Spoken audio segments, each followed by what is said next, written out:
Hello, everyone. Thank you so much for being here again. I'm here with Michele, the Awakener. Hi, Michele. Hi there, Sharon. I'm so excited to be here with you today. Yes, we are the facilitators, the co-hosts, the co-goddess hosts of New Earth Rising. And we're so happy that you're here. We are a new channel, and we thought that we would start off with sharing a little bit about ourselves and how we a little bit about our journey and how we got to where we are and at this point in time and space. So that you get to know us a little bit more, right? Yeah, Yeah. awesome. Yeah.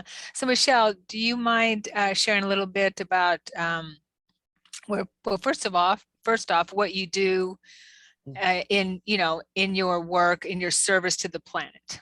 Yes, absolutely. I am Michele Ambergey, and I'm known as the Awakener, and I'm one of many. There's many of us who are here, and Sharon is one of them, where we're bringing our knowledge, our wisdom, and our ancient lineage into the present moment to help really wake people up. We've been living in kind of an inverted, backwards, smoke and mirror world for quite some time, and it's prophesied, and we're seeing it unfold before us. The revealing, it's the revelations in the Bible, right? And many of the prophets have spoken of, and so that's why I'm here. And it's kind of interesting because I came to that title, if you will, speaking to someone who just asked me kind of out of the blue, who are you? And I said, I'm the Awakener. And when I started thinking a little bit deeper about that, I realized that I've known that since I was a child. And we'll talk about that in a little bit, how I came about that. But I work as a psychic medium. And that's a lot of the work that I do, psychic medium. I'm an intuitive guide. I'm an energy healer. I've got 22 different energy healing modalities because once I found it, I was so excited about it. I just didn't stop. Every class that came up, I was taking it. I'm a certified clinical hypnotherapist. I'm a certified past life regression therapist. I am a light language facilitator. I am a spiritual teacher, and I'm getting ready to launch in February my membership site. And this membership site, I'm so excited about it because we're going to have classes. Everybody is going to get little readings and classes and information and teaching, training, healings. And it's allowing me, this membership site is really allowing me to bring more content, more love to all of you. So I'm super excited. So keep your eyes open for that. And it's called A Million I Love Yous. And there is another mission behind it, to where my intention is to be able to reach out and tell a million people I love you, because it's time for us to start speaking that to each other and to ourselves. I am also an author, and I am a voice actor, and I'm the founder of Divine Flow Expo, which is online virtual events. So there's a lot going on. And now I'm a podcaster person with my buddy Sharon over here. So it's so exciting. It's like this year, 2022, it's going to be a great year. And it is an unveiling. It is a revealing. Many of us have been here doing our work, holding, things together. And now it's like, this is opening up. And this is when the masters that we are, the Awakeners and all the other titles, are really able to step up and take our place in the timeline of things. So it's super exciting. Oh, I know, isn't it? Super Definitely. exciting. Thank you. Thank you. And I feel so honored and so full of love to be here with you, Michele. And I love you. I love you too. Yeah, I know the first time I saw your beautiful face, I'm like, oh yeah, that girl's mine. Right? We clicked right away. We did. Totally. We clicked right away. So And we have such similar paths and journeys. And, when you find your tribe, I'm sure as everyone out there knows, when you find someone that's in your tribe, you just know it. Yep. It's like, hello. Yes. All right, darling. So would you share a little bit, or as much as you would like, about your journey from your childhood, if that's what you were saying, is things started there, how you Yeah. got to know Yeshua and the relationship you're in, maybe, and working with the angelic realm. Yes, absolutely. Ever since I was a kid, I would see things. Like I would see shadow, but not dark shadow, but like light behind people. I could see light around people that I knew belonged to them.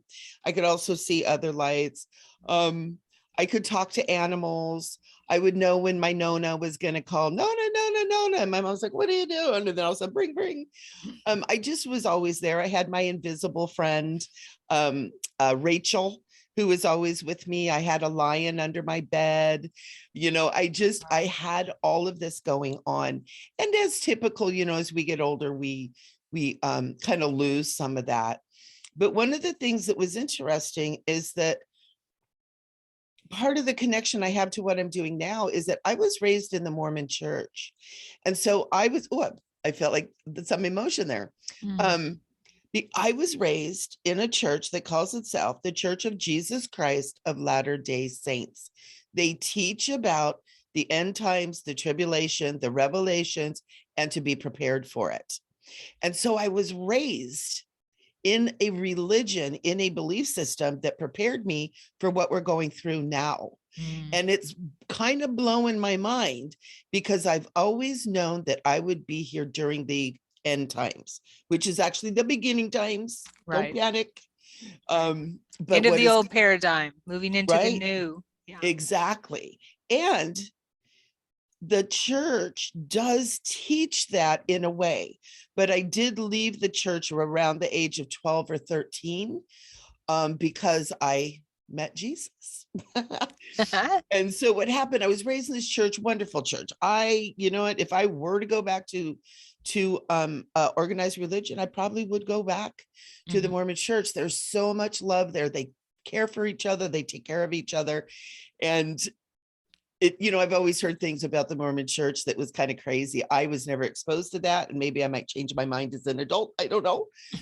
But it's, there's so much love and I had so much good from that experience. But what happened was when I was about 12-ish, and hello, I had an experience where I had been in speaking to the bishop, and that's what we call the kind of like the head of the church.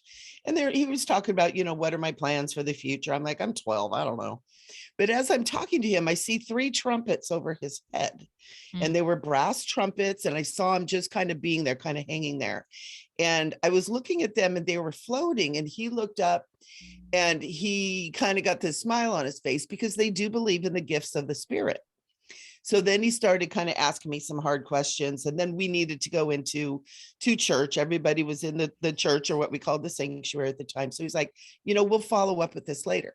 So I went to go out in the church, and I noticed in the big glass windows in front, a man and a woman standing there. And as the bishop came out, the man rapped on the window, and the bishop said, what would you like? And the man said, we'd like to come in and worship in your church. And he said, well, you're not dressed appropriately, because that's one of the things that in the Mormon church, you men dress in suits and ties, women wear beautiful dresses. And so, the bishop kind of actually went back into his office and then came back out. He'd grabbed something, and the man rapped on the window again. And he said, really in a very forceful voice, we'd like to worship in your church. And the bishop said, I'm really sorry you're not dressed appropriately. Please change and we'll welcome you in. And the man just said, we want to worship in your church. And the bishop said, no. And he went into the sanctuary, and the man at the window turned and looked at me. And I knew in that moment it was Jesus. And then I realized the woman standing next to him was dressed in a sari, which I didn't know what that was, a light blue sari. And she had a baby in her arms. And I knew it was Mother Mary. And at that point in time, I don't know how I knew about Mother Mary, other than I'd gone to Catholic church with some neighbors a couple of times, which I may have picked that up. But I just went, the bishop of my church just turned Jesus away.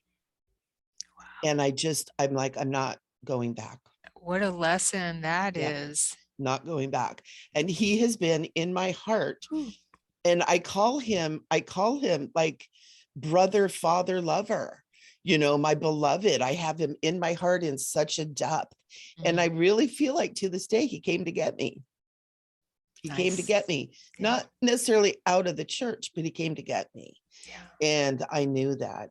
And what was interesting right around that same time period, I was in school and we had just moved back to LA. My dad was in the music industry, so we moved all over the place. We just moved back to LA. And I think I was in 5th or 6th grade. And I was the new kid on the block. And nobody in school kind of knew me, and everybody had gone in from recess, and I was out probably trying to figure out where the heck I'm supposed to go.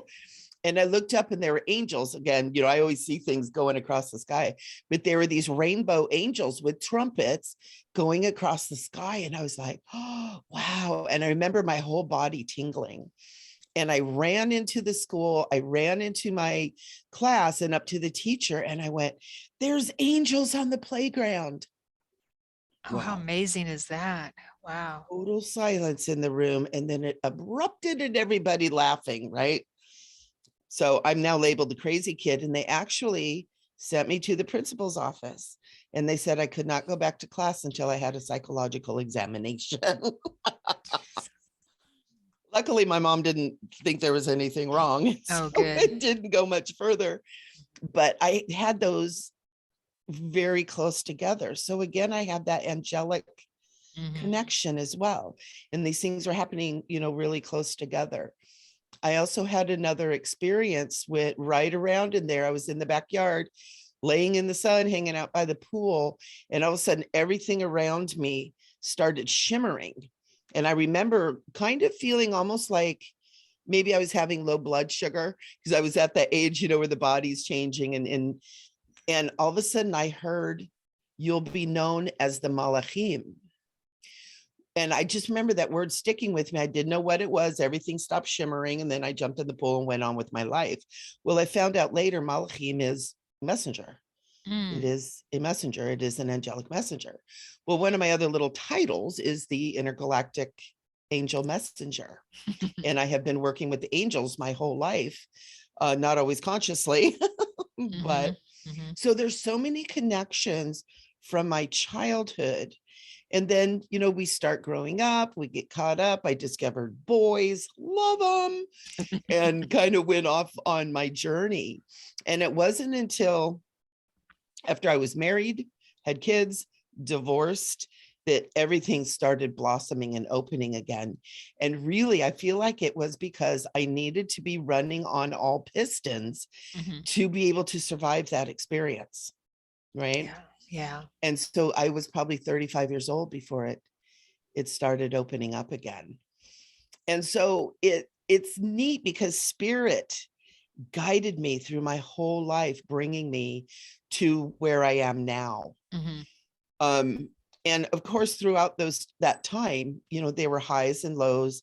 There were some tragedies. There were some things that happened in the family that really challenged my life, challenged me. And we're talking about, dark nights of the soul, and we're going to talk more about it next week too.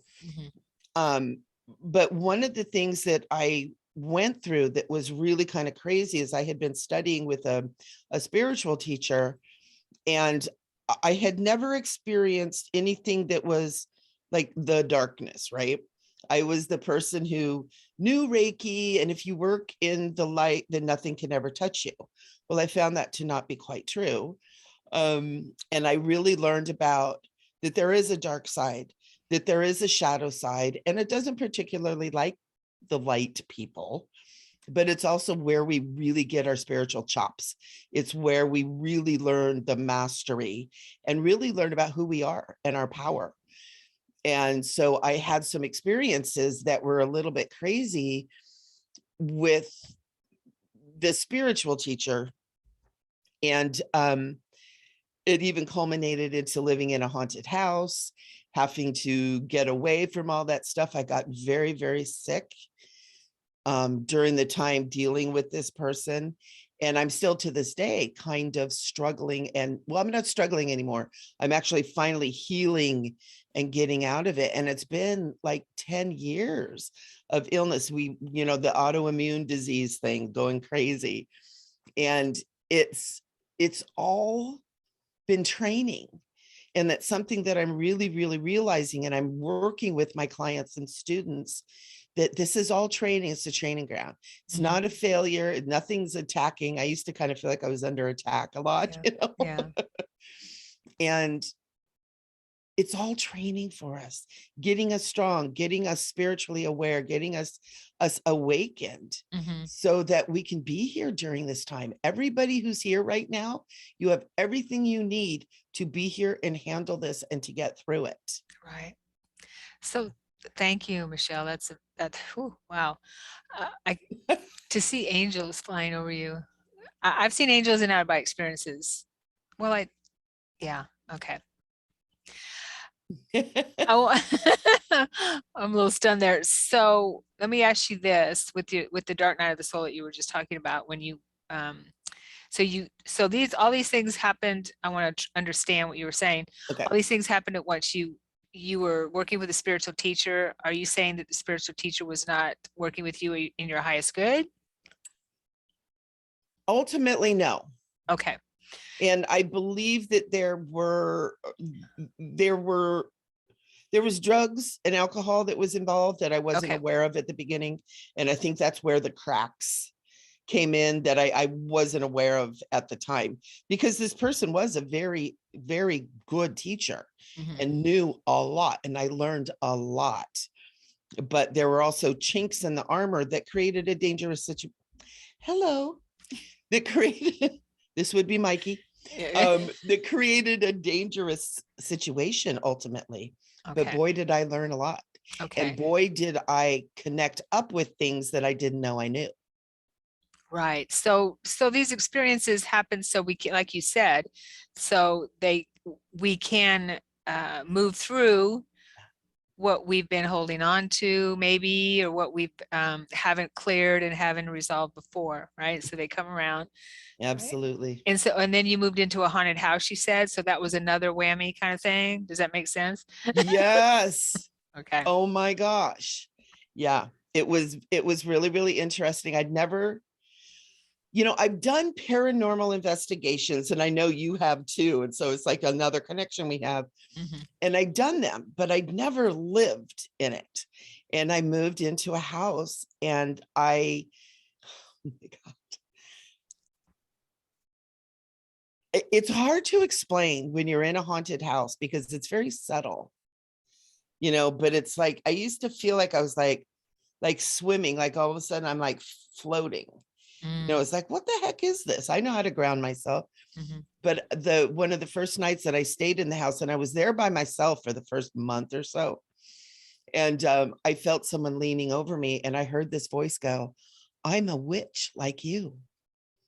And I went, "I'm not a witch. I know that's like my one thing I don't do, because it freaks me out. I do magic because I'm magical, but the witchy thing, I'm like, And I said, "I'm not a witch." And I heard her say, and I could feel her move closer, and I could hear her skirt rustling, right? And a little bit closer. And she goes, "I'm a witch like you." And I pulled my covers up over my head, and I just went, "I am not a witch." And there is a window next to my bed, and I heard the window go, and then bang. And this thing was gone. And I was like, holy moly, there's really something here. Right? Because when it makes sounds like that, it was like, oh my God. So that never came back. Luckily. Sounds like you pissed her off. I did. I wasn't going to go with the witchy poo thing. And there may have been a connection, she may have had a connection to me, but I was very clear in, no, I'm not going to do that. And so when I was in the house, I had several experiences. My daughter was with me one time, and we had a bottle of champagne open. It had a metal thing in the neck. And all of a sudden we're sitting there, and the metal thing started popping and rocking in the bottle. And all of a sudden the bottle started to spin, and we felt something fly through the air, and we heard it go through the wall, which went right into my bedroom. And it was another one, that bang thing. Whatever that was in here, it knew how to open those portals, creating that sound for it to travel through what we perceive as solid, spaces. And my daughter looked at me and she's like, I am out of here. How old was your daughter? Oh, well, this has only been about 9 years ago. Oh, okay. It hasn't been, Okay. she was an Right. adult, and even my granddaughter. So it had to been about 7 years ago. Okay. And so what happened was I had injured my hip before I moved into the house. And when I was in the house, it kept getting worse and worse and worse. It wasn't getting better. And I started having like these experiences where I would feel like I was suffocating. And at the time I thought it was because, I was in so much pain and my body is freaking out, and I'm trying to work on my body. And at that same time, the person I was living with moved into the house, and there were boxes and everything everywhere. And finally I started getting like anxiety, and I kept telling them, it's like, you got to get these boxes unpacked. You got to get this unpacked. I can't take the smell. I can't breathe. And this person was like, everything's unpacked. There's only boxes in the garage, but I kept seeing boxes and boxes and boxes in this house. So finally, we kind of got it settled down. I was able to calm myself and be not quite so, and I had some students over for a meditation. And when the students came in, and she goes, oh my God, I've been in this house before. I'm like, you have? And she goes, yeah, I used to help the lady that lived here. She sold it only about 3 or 4 years ago after her husband hung himself in the master bedroom. And she was a hoarder. The whole house was filled with boxes, and you could go in the front door. You could go down to the bedroom and into the kitchen. And she said all the other rooms were stuffed full. So at that time, I realized how empathic I was too, right? So great lessons in this crazy haunted house. But at that point, because my health wasn't getting better, because the roommate was crazy, and I don't know if the house is making her crazy or she was crazy, but it's crazy stuff. And I'm out of here. So 3 months into I think 1 year lease, I'm like, I'm out. She'd gone to the gym. I called movers. I knew she was going to be gone for a couple hours. I'm like, bring as many trucks as you need. Get me out of this house. And I left the deposit. I just called the realtor. I'm like, I can't live here. Keep the deposit, whatever you want. I'm out. Wow. And got the heck out of there. Wow. It was scary. Crazy. Yeah. Yeah. It was scary. Yeah. But I learned that stuff really exists. It does. It's real. So I began to really respect the paranormal because I had that visceral of an experience. It's like, yeah, this stuff is real. Yeah. Did you have any experience after that, after you left? Yeah, a lot of them. Okay. And also I understood that I've had them prior to that. Right. As well. My aunt used to live in a house where the rocking chair would rock all the time. And we would, be silly, and we'd come out in the kitchen and all the drawers and cabinets would be open. And I remember one of the aunts, or somebody said, oh, so-and-so was drunk again. But my aunt was like, no, this house is haunted. And I used to be like, drunk, haunted. I'm going to go with the drunk. Yeah. Right. It's kind of scary. And so I've had little incidences, and I've had quite a few since I've been there. I've even had here where I'm at, I got an old 1920s piano. And as soon as I got it in at night, just as I was drifting off to sleep, my bedroom is right by the music room, and bang, that piano would go off. And I'd be like, it must be settling from when we moved it. And then bang, it would go off again. Or I just hear a little like diddle, diddle, diddle. And finally it was kind of like going, wait a minute, wait, something is going on. But what had happened is I'm pretty sure it came in with a presence, but I had a mirror hanging on the wall above the piano, and my big armoire, my big china hutch that was mirrored, were facing each other. Oh. And so whatever this was that came in, it was like, woohoo! It was a party. Yeah, that was the big portal right there. So that's it. That brings up a good point. I noticed because I do house clearings, and I'm sure you've done that, or still probably still do. And I've been to a few places and have noticed when I go to someone's house who collects antiques and things like that, that there's a lot of residual energy and also spirits too that can come from and come with the antiques. Yeah.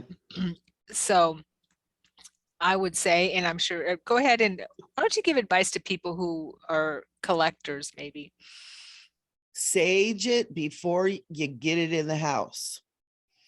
Because what happened with the piano and the way I realized, oh, these mirrors, oh my gosh, was our friend Kat Udaro was over, and he's like, there's something with this room. Why are these mirrors here? And so he actually helped me clear it. And what happened was there was a gentleman who came through, and he said that was his piano. And he had been in the war, World War II, I think it was, which would have been World War I, World War II. And that he had gone off to war. And when he came back, the piano was there, and he loved it so much. And he was the only one that played it. And he told me that was his piano. He gave me a name. He gave me where he lived. And I've never had this much provable information come through. Wow. For me. I've done it with other people, but for me, and it was really cool. So we cleared him. He was like so happy to move on. He'd been injured in the war, and he died not too long after from his injuries, but he was able to come home and play that piano. So he's connected to that. But I looked up his name, and I wish I could, it was like Brian Holbrook or something like that. And sure enough, it was right there. Put the word in there, World War I, I think it was. And it was like, bam, there he is. And they said he played the piano. It was really cool. That's so cool. That's amazing. Yeah. Good for you. I love helping spirits cross over. Oh, definitely. Me too. Yeah. So, also what I tell clients too is when you buy something, when you purchase something that like an antique or something like that, you can, sage is always good to do that too, but you can also let the energy, the furniture energy, let them know that you're bringing them to a new home, and and release anyone that's attached to it, release any energy and say, this is your new home. The whoever had you before is no longer here, so I want to welcome you to your new home. Okay. And so we, and just talk to the furniture as if you're talking to anyone. This is your new home. We will treat you with love and respect. We expect that in return. And any spirits that are attached to this piece of furniture, whatever like that, please, you are free to move on into the light or wherever it is you'd like to move on to, because this is our home. Yeah. That's beautiful. And, I want to share something with you too, is almost like a reverse thing of that. I had friends of mine who actually were the ones that moved me out of the crazy haunted house. She called me up and she said, oh my gosh, Michele, I got this beautiful china hutch, and I looked it up. It's from 1870, and I think it belongs to you. Do you want it? And I'm like, I would love it. She goes, I'm going to bring it to you. So she even delivered it from Palm Springs, brought it up into my house, and they brought it in, they kind of put it together, and it's kind of fragile. But as soon as it was there, they kind of left. I was able to spend a little bit of time with this. I went, oh my God, it's come home. And I had a download that piece of furniture used to be mine. Oh, that's amazing. How's that for a reverse thing? And then my daughter, who's super psychic, doesn't want to work with it at all. Super psychic. A couple days later, she said, you know what, Mom? I think this belongs to you. I feel like I feel like this China hutch like feels at home with you. Nice. So that Confirmation. works that way too. And I saged it and everything, but there was never anything about this thing that came out of, I mean, it was created at the end of the Civil War. I mean, Oh, there was all kinds of spirit people flying around back then. You know, yeah. so many people died such tragic ways.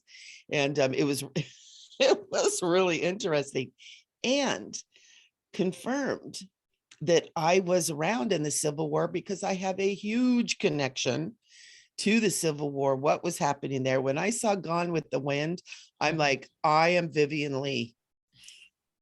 I am Vivian Lee. Everything in that movie, I'm like, I've done that. Oh my God, I've done that. Oh my God, I've done that. Yeah. I don't know if I had, beloved Rhett. Maybe someone like him. But I pretended like I did. But it was interesting. It was like everything in that movie is like, oh my God, I know this stuff. Yeah. And then to get that beautiful China hutch was cool. Oh, that is very cool. I love that. I have a quick story. I went to do a house clearing and then I want to tell you about my connection with Civil War too. Of course. Yeah, as someone, I know, of course, why not? This might be your China hutch too. Yeah, We don't know. So this woman asked me to do a house clearing. She was not remodeling, but she just bought an old, really big, beautiful home in Portland, and she felt that it needed some clearing. Okay, but she felt, I don't know how to put it, she just felt such an attachment to the home, and she couldn't understand why. She felt an emotion when she'd walk into that home. Oh, wow. And she had to have it. She just had to have it. It's like 100 years old or more. I can't remember. It was 2 or 3 years ago. And when I got in there, I got the information right away from the home. I started communicating with the home, because homes have spirit, right? Yep. That she owned it. This was her home in the past. Okay. Wow. 60, 70 years ago, or whatever it was. I don't remember the exact detail. I don't remember those types of things, or readings and sessions and stuff, but it was her home. I do remember that it was her home, and the home described who she was in that lifetime. Whoa. Yeah. It was amazing. And it was such an emotional download for her. She started remembering it. Oh, wow. It was amazing. That is so cool. Yeah, she even had a name for the home. She remembered that she had a name for her home. Well, what was it? I think it was like Henry or something. Oh, that's so cool. I know. It was something like that. Wow. Yeah, it was very cool. It was a really cool experience. Consciousness continues forever. Thoughts are things and they go on forever. That is so cool. Yeah. And the information came through also that she was guided back to the home was abandoned for a couple years, and it had gotten, it had homeless people living in it, and it was treated really badly. So there was a lot of graffiti, and it was, the windows were broken. So it broke her heart to see it that way. But that home was waiting for her. Yeah. Wow. That is so cool. Isn't that cool? Yeah, because our homes, our dwellings are a part of us. Mm-hmm. And especially, back in the day when homes and buildings were built very consciously. Now we build a home and there's 87,000 of them that are the same exact thing. Right. Back then, when someone built a home, they built it, each home individually. Each one had its special things, all of its little secret things and its swirls and its beauty and its grace. Yeah. And that holds that consciousness. Yeah. And it holds our energy because, we put people were building their own homes a lot. And so all of that love and all of that labor was in your home. Yeah. So, I add all to the spirit of the home. But my, the Civil War memory, and then we'll get back to your story. This is Okay. awesome. I know, love isn't it? talking to you. Oh, same here. Gosh, It's so fun. that's why we're doing this, right? So, so during when I was, Yeshua was bringing me through my past lives, I remember a lifetime that needed to be cleared that was really heavy. And I remembered all this information. My name was Prudence, and I lived it during the Civil War. I had a brother, and I was married to a minister. His name was Robert Osgood. I had a brother named Quincy. Actually, I didn't remember the brother. I remembered I was married to a man named Robert Osgood. And we had 3 children, and I lost them to, my brother, my brother ended up, I did remember I had a brother. My brother ended up fighting in the war, and he caught scarlet fever, and he came home to visit, and we got it. Yeah. Yeah, I know. And so, so that was something that I really had to clear. But the really crazy part about it is that I belong to an online forum where we would share our experiences. And we were doing spirit rescue at the time do you remember the band Great White? You're in the music industry. So. Oh yeah, my dad, I think they were Capitol Records. Okay. Okay. Yeah. So you know the fire in New Jersey that killed a lot of people, and some of the band members, I guess, too, right? Yeah. So we did a spirit rescue on that. Okay. And when I was there, and there was a gentleman that was on the forum that lived in New Jersey, not far from the bar where the fire happened. And what happened was, during the spirit rescue, I did it during out-of-body experience. I went to a house first with a gentleman and his wife playing cards and doing all kinds of stuff. I visited this house first, then I went to the spirit rescue. And as I'm sharing this on the forum, his name is Tim. Tim on the other side of the country tells me, that was my house. You were at my house. My wife and I were playing cards. So cool. Yeah, with the neighbors. And so I described the house and everything. Oh my gosh. Come to find out, he remembers that he was my brother, and he told me things that I didn't know. And that he was my brother, Quincy, who died in that lifetime. And he remembered me as Prudence. Whoa. And we had these similar memories, and I never met him before, and he was on the other side of the country. And we're sharing these memories that are similar, almost the same memories. Wow. Isn't that crazy? That is so cool. I know. That is so cool. And that so confirms that we go on, that we continue on, and that our consciousness, our soul, inhabits and experiences all these different things. It does. That is so cool. Wow. Yeah, that was one of my first confirmations of well, I'm not going to say of out-of-body experiences. Yeah. Being objective, for one thing. Yeah. And that past lives are real. They are so real. I mean, I knew it, but that was a huge confirmation for me. Yeah. Yeah. And what's interesting too, I recently, in the last year, did some past life work with someone that found out that we found out that she's her own ancestor. So that can happen too. I was like, whoa, mind blown. Of course. Yeah. Of course. But I had never thought about it. Yeah, totally. And yeah, she was her like great grandfather or grandfather. Yeah. And down that whole thing. It's so cool. It is cool. It's amazing. So cool. Okay. No, I know that you shared, Michelle, if we could switch gears here. Sure. You shared that you had, it sounded like an NDE to me. You said that you weren't sure, but it was an amazing and beautiful experience. Do you mind sharing that? Not at all. I Okay. love it. And I'm kind of excited because I haven't shared this story with too many people.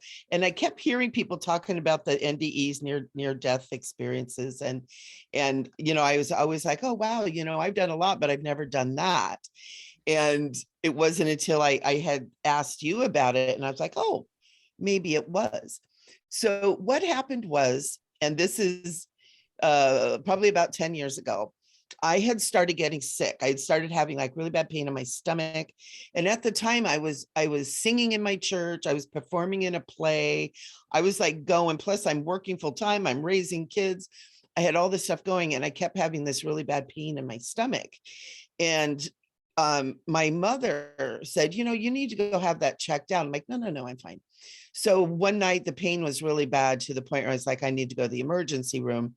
I went to the emergency room and they're like, it's all in your mind. You're fine. Go home. Right. Mm. So I went home, but the pain never went away.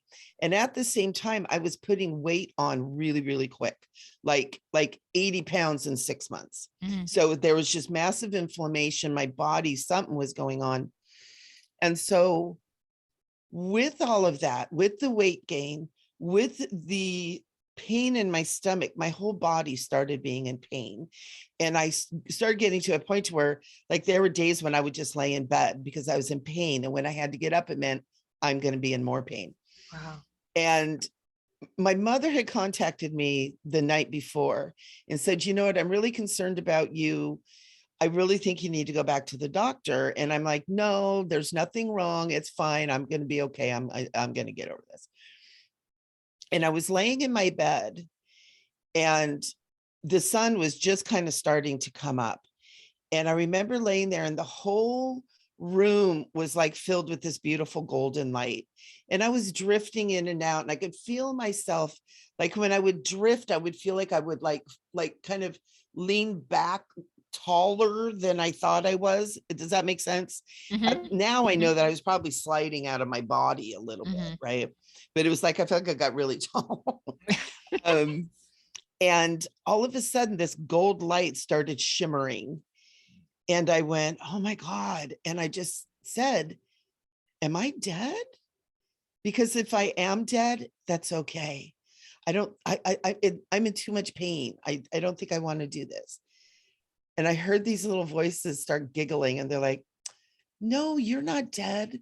You have a lot more work to do. And I remember just going, oh, that doesn't sound good. I just kind of would rather be dead, in my mind. But Mm-hmm. this light was just, and even with my eyes closed, I could see the golden light. And all of a sudden my brother, boom, boom, boom on the front door and came in and he comes in, he goes, you get dressed. You get dressed. We're going to the hospital now. Well, we get to the hospital after examination. They're like, holy crap, my appendix had burst. Ah. But they think that it had like kind of like been leaking, which isn't technical terms for appendix, but that's kind of what it was. And my whole gut digestion area was just filled with this toxin. Oh, And the doctor no. said, even a couple of hours longer, Michele, and you would have been dead. Wow. That we would have lost you. You were so close. And they really, they didn't just go in and take my appendix out. They had to cut me open and like clean. And one of the doctors told me that they actually were like, had to move guts. Organs. This is why I ended up not being a doctor. Yeah. But it was like, whoa. And so when I came out of that, I was aware that like I had stepped into almost like a new life, if that makes sense. It's like I'd been given a new life. I've been kind of given a new license. And I decided that I was going to use it for important things. And at that time I was doing spiritual work, but I really kind of went, you know what, I'm going to do this for real now. And within a couple, and this is interesting date time too, for people who are into numbers. When I had the first surgery, I'll tell you about the second one in a second, on July 4th, 2011. And then what happened after that surgery, as I started to heal, the lining of my stomach split. So basically a hernia, and my guts started falling out again because there was damage and stuff in there. And so I went back into the hospital, and my second surgery was November 11th, 2011. Oh. So there was magical stuff going on in there. And I really felt like it was like, okay, we're stepping into the next phase. And I've had some amazing experiences after that. But so that's my near-death experience. And speaking with you and people that do that, it's kind of like, I was on the brink. I was on the brink. I was kind of in and out. Yeah. So I'm claiming it. So, well, yeah, totally. I mean, near death, but you were there, and they're saying, no, no, no. It sounds like, no, you have to go back, kind of thing. Yeah. And you were there. Yeah. You were at death's door. Yeah. And like your brother said, or the doctor said, so you were ready. Yeah, it was. And I was happy. I was like, I had not been feeling good for almost a year at that point. Yeah, and I just was like, I can't do this. That's the tough part about these death experiences. And I'd rather call them death experiences than near death, is that when we do go home, right? I mean, I'm not gonna put quotes around it's home. When we do go home, it's difficult to adjust. And I believe that that's why a lot of people maybe don't remember it right away. I know that's why probably I didn't remember it right away, because you have that complete and utter love and compassion and peace. You're home. Yeah. And then you have to go back into the war zone kind of thing. Yeah. It's kind of how I see it a little bit, although that was where I was then, not now. But yeah, and then a lot of people say that too. It's just so hard to not want to keep going back. Yeah. Yeah. Did you have that feeling at all, like you wanted to be there again? Yes. I wanted, and I feel almost like I didn't go there, like they came to me. Yeah. Because I had the angels, and even when the angels were speaking to me, I could see, and I actually heard it with my ears, but when they were talking, I saw they were talking gold light. Nice. So it was this amazing thing. And so I really started meditating a lot, trying to be in that space, right? Trying to reconnect with those beautiful voices that were so joyous as I was laying there dying, angels, but that were so joyous. They're like, no, you're fine.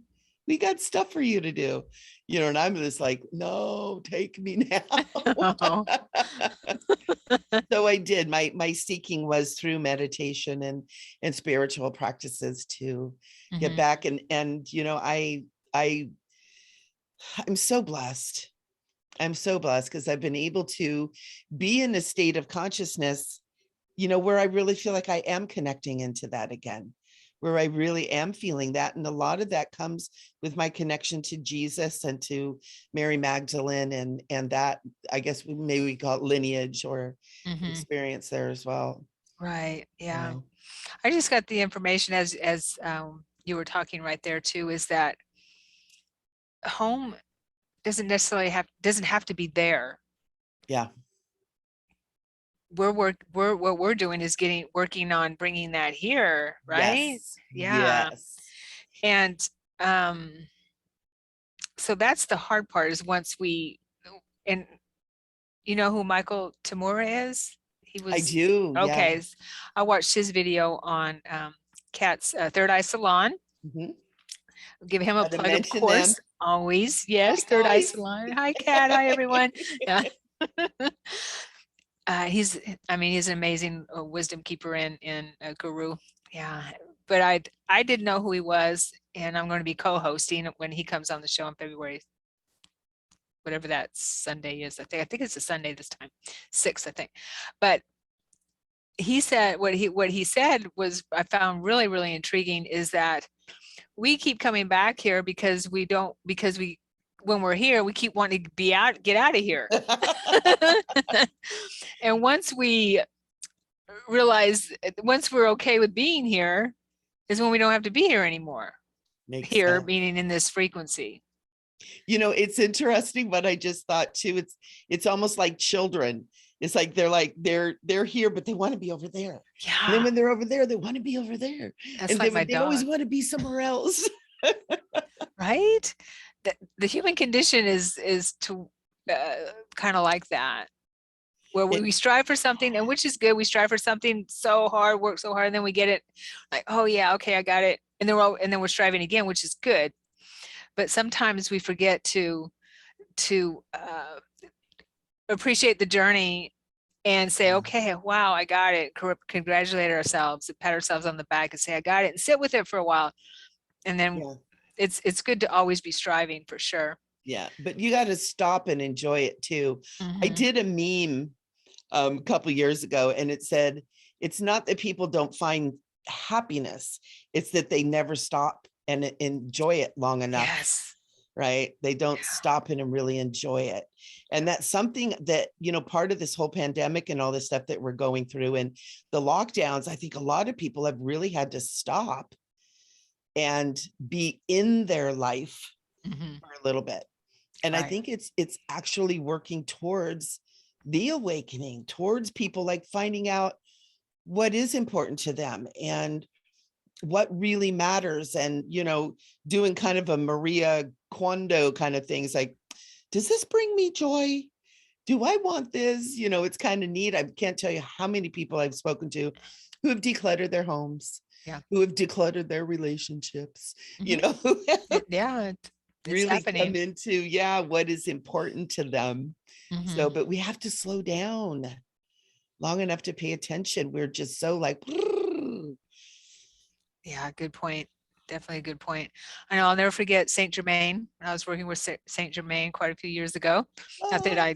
he's not there if I call on him, but I was working very closely with him at the time, and I was at that point of, you know how we're not very patient with our spiritual progress sometimes. Like, I want to be here. I want to be here, instead of appreciating where I am and how far I've come, you know. And he says to me, just as clear as day, uh, and I'm paraphrasing, but don't be so quick to dismiss the journey, because that's where the learning and the growth is. That's where you want to, is the journey, to focus on the journey, not the end result. Right. The journey is the juicy part. Yeah, I mean, not to say that we can't have a goal or something like that, but when Sure. we're completely focused on, why can't I be there? Why can't I be there instead of here? And comparing to, we compare ourselves to others and their journeys, Totally. where they're at. So that was a big lesson for me. He came through strong, loud and strong, Oh, loud and I clear. love him. Several years ago, it's probably been about 10, 11 years ago, I used to channel him, Mhm. and I would have channeling evenings, and Jesus would come through, some other beings would come through, but really was primarily Saint Germain. And he's such a character. You Mhm. know, he's a flirt and he's funny.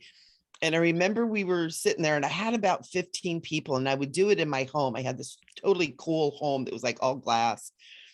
And I remember sitting there, and all of a sudden I felt my body just kind of move. And I'm like, oh, no, no, no, we're not doing this getting inside of me thing, you know. And all of a sudden my body took this little stance, and I feel him look over at one of the women who was in the room, the one woman who didn't want to be there and wanted nothing to do with this thing. Her friend dragged her and looked at her and went, you were a good lover.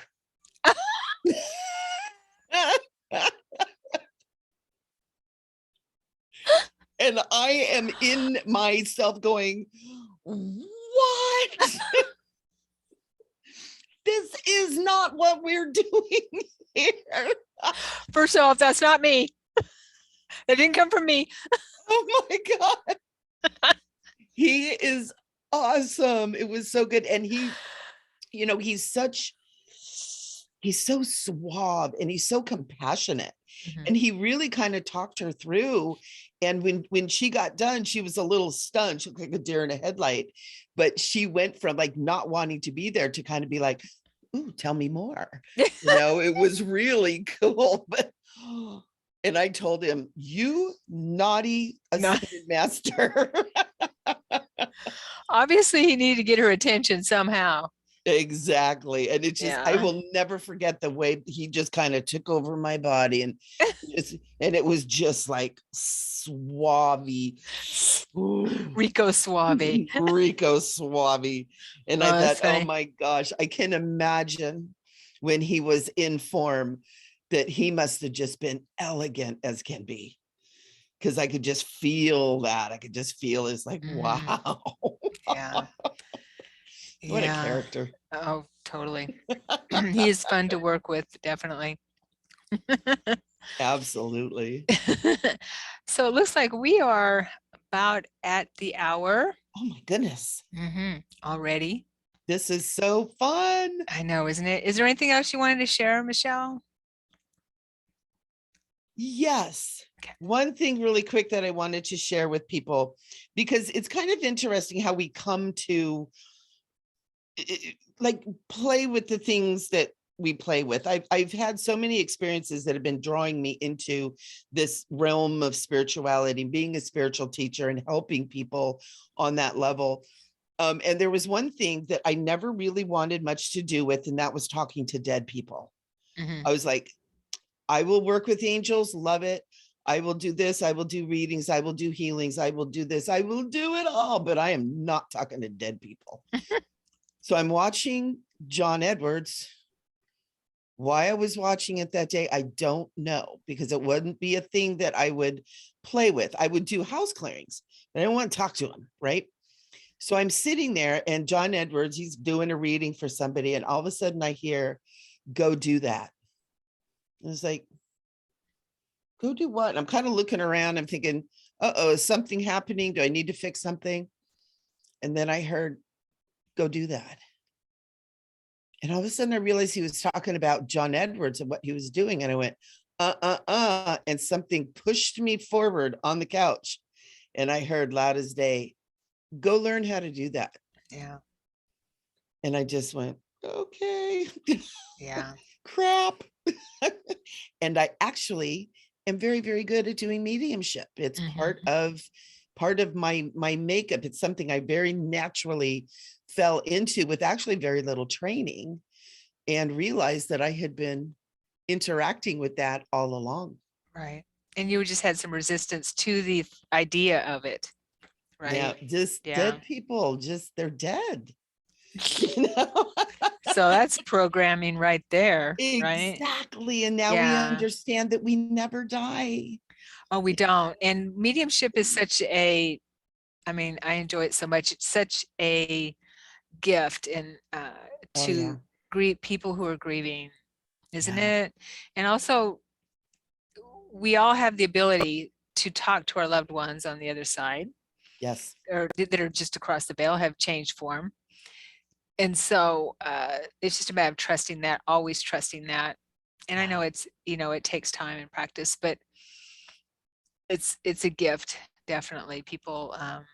need to, that are grieving, need to have some kind of a connection, and it helps so many people. Thank you. Yeah. I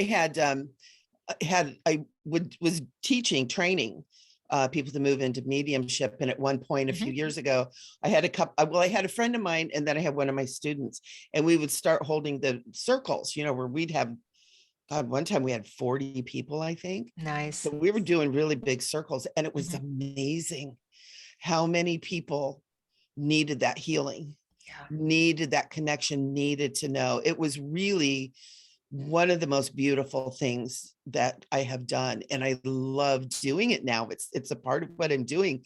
A lot of times I'm doing readings and I was just like, hey, do you want to talk to your mom?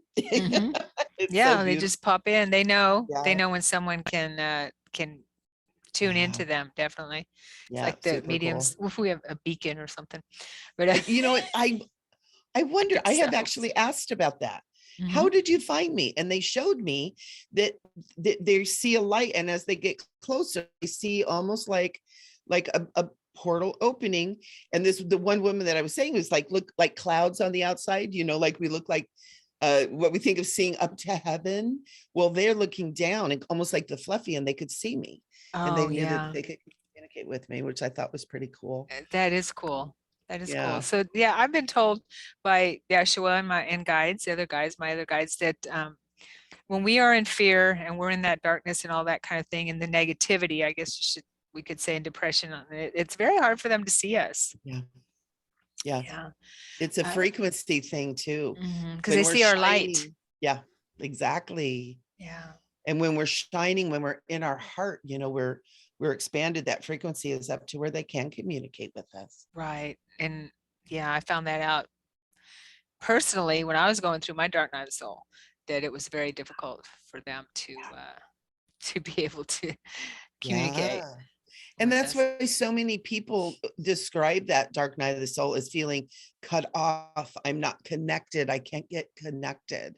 And Mhm, it's part of that too. That's a lot of work that I do, is reconnecting, which really isn't reconnecting. They're always connected, but Right. opening, clearing and opening and getting people.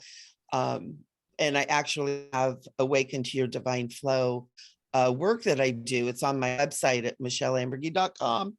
And it's Awaken to Your Divine Flow. And it's actually 4 and 6 week processes to really Nice. reconnect and heal and get rid of all that. We do all kinds of healing and work to get back into that space, because we need everybody. We need do. everybody right now. It's time. It's time. It's time. Yes, no more sitting back and letting other people do it.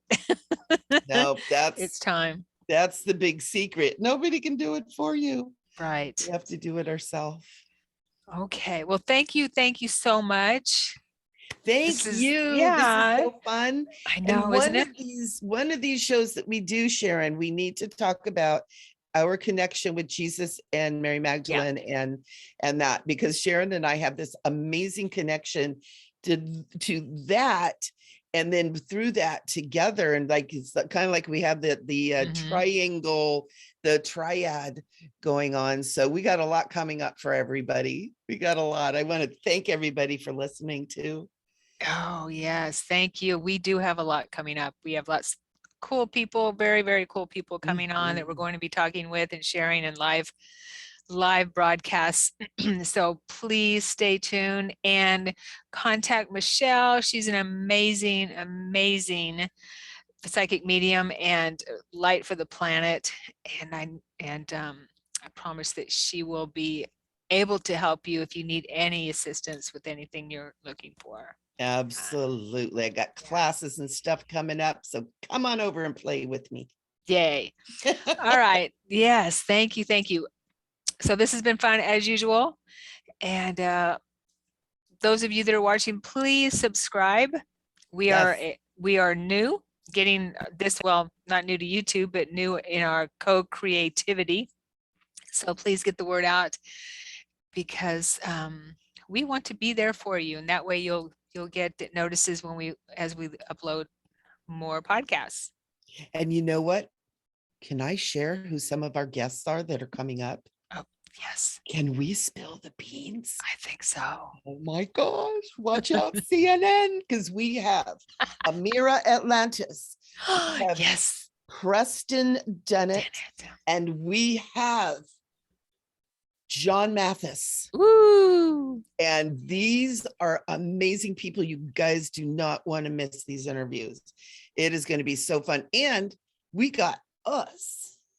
Oh, yeah. Here in the Sharon and Michele show, and we've got all kinds of stuff to share with you guys.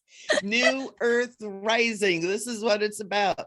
Having fun, shining your light, and a giggle or two. That's right. That's right. And we also are planning on doing a monthly Q&A with just us, not just us, but with these beautiful goddesses right here in front of you. So you can ask any questions you want and get some kind of guidance if that's what you desire. Yeah, right? That's going to be so fun. So tell all your friends so everybody can come. We need to build up our viewership so we make sure everybody can come for the party. That's right. We want to cover the planet with light and love. And love. We're doing it. All right, darling. Thank you so much. Thank you, everyone, for being here. And thank you so much, Sharon, for giving me a soapbox to stand on and share. You know, there's so much when you start talking about this stuff. And I know that you were feeling this too when we talked last week. When you start sharing it, you realize how much there is. And it's not a straight line. It's like all over the place. I know. And then we're like, oh, I forgot to talk about that. Oh, I forgot to talk about that. And it's ongoing too. It's all ongoing. So next week, we're going to talk about quickenings, Kundalini awakenings, dark nights of the soul, that type of thing. So if it's live, and we're going to be live. So if you have any questions about that, if you've experienced that, anything like that, that may be like that, tune in and we will be very happy to help any way we can. If you have any questions. Yep. Okay? And you need to tune in over at YouTube, right? So you can be in the chat to ask your questions. Yes. Right. Yes. Yep. So keep that in mind. Okay. All right. We'll have that out for you to find. Okay, everyone. Bye, darling. Thank you. Okay. I love you. Bye, and I love all you too a million times over. Perfect. All right. Shine bright.